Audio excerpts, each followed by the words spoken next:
या चॅनलमध्ये आपलं स्वागत आहे। माझं नाव पूजा देवरे। मी आहार तज्ञ म्हणून नाशिकमध्ये गेल्या 12 वर्षांपासून कार्यरत आहे। आज आरोग्याविषयी आपण काही बोलूया। आजचा टॉपिक आहे श्रावणातले उपवास आणि आहार।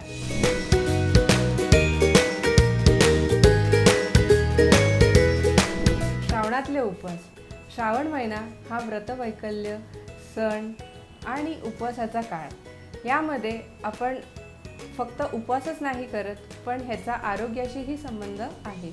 आपल्या भारतीय संस्कृतीत ह्याला उपवास सणांचा राजा किंवा सणांचा महिनाही म्हटलं जातं।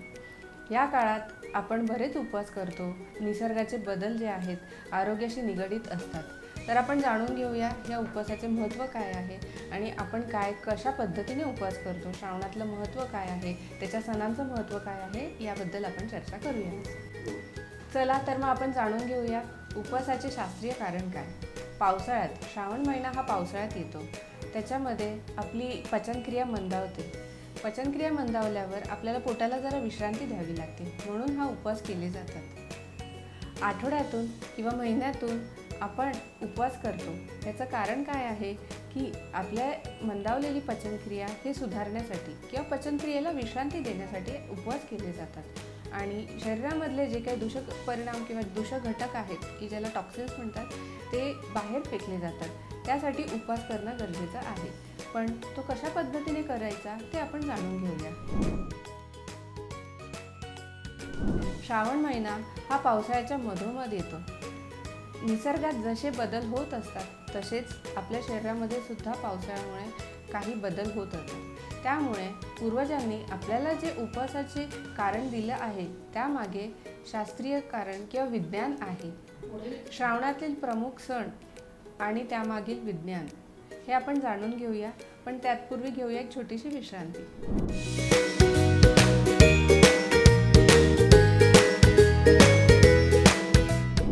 नमस्कार, तुमचं स्वागत आहे आपल्या नाशिक चॅनलमध्ये। आपण याच्या आधी बघितलं आहोत श्रावणातील उपवास आणि त्याचे महत्त्व, त्याचे शास्त्रीय कारण काय आहे ते याच्या आधी आपण जाणून घेतले।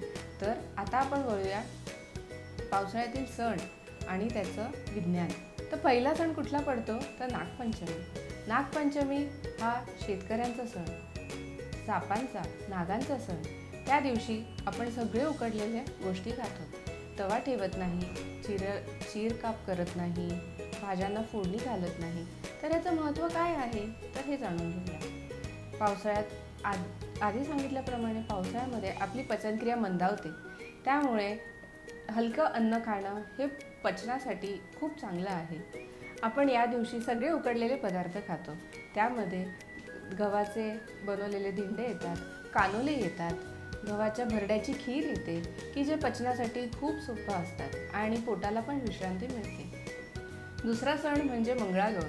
सगळ्या स्त्रियांचा, नवीन लग्न झालेल्या स्त्रियांचा अतिशय महत्त्वाचा आणि आवडता सण। त्यामध्ये रात्रभर मंगळागौरीचे खेळ चालतात, पूजा चालते, रात्रभर जागरण होतं। या दिवशी प्रसादामध्ये वेगवेगळ्या प्रकारच्या उसळी असतात, सुंठवडा असतो। तर हे का बरं देतात? रात्रभर खेळ खेळण्यासाठी स्त्रियांना ऊर्जेची गरज असते। त्यामुळे सगळ्या प्रकारच्या उसळी, चण्याची उसळ असेल किंवा हरभऱ्याची उसळ असेल, त्याच्याने ऊर्जा मिळते। सुंठवडा, त्यामध्ये सुंठ, खडी साखर, धने, जिरे असतात की ज्यामुळे पावसाळ्यात जे गॅसेस होतात, अपचन होतं, त्याच्यासाठी उत्तम पर्याय आहे। आता आपला पुढचा सण आहे नारळी पौर्णिमा, भावा बहिणींचा जिव्हाळ्याचा सण। यामध्ये आपण नारळी भात करतो, नारळाच्या वड्या करतो। नारळामध्ये इसेन्शियल फॅट्स, लॉरिक ॲसिड असतं की जे पावसाळ्यामध्ये आपल्याला उपयुक्त असतं। त्यामुळे नारळी भात आणि नारळाच्या वड्या ह्या आपण आवर्जून करतो आणि आवडीने खातो। पुढचा सण येतो गोपालकाळा आणि गोपाळाष्टमी, श्रीकृष्ण जन्माचा सण। त्यामध्ये आपण पंजिरी देतो, पंजिरी बनवतो। पंजिरी म्हणजे काय? याच्यात सुंठ, खडी साखर, धने, जिरे असतात की जे आपल्या पचनासाठी पाचक असतात। दुसऱ्या दिवशी गोपालकाला।